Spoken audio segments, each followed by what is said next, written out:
এখন নতুন নামে নতুন মোড়কে LGBT নামে আমাদের সমাজে নানা মোড়কে আমাদের সামনে উপস্থাপন করা হচ্ছে। এই যে ট্রান্সজেন্ডারিজম নাম শুনছেন না? নিজের দেহ কাটাকাটি করে দিব্যি পুরুষ, 4 সন্তানের বাবা এখন হঠাৎ করে বলে যে আমি মনে মনে নারী, তো সোসাইটি যেন আমাকে নারী স্বীকৃতি দেয়। বায়োলজিক্যালি দিব্যি নারী, 3 সন্তানের মা এখন বলে যে এখন আমি মনে মনে ভাবতেছি পুরুষ, তো আমাকে পুরুষ হিসেবে তুমি কনসিডার করো।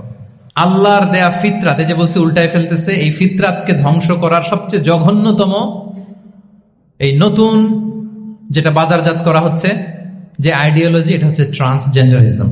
অধিকারের মোড়কে, তাও আসতেছে কিভাবে, কিসের মোড়কে বলেন তো?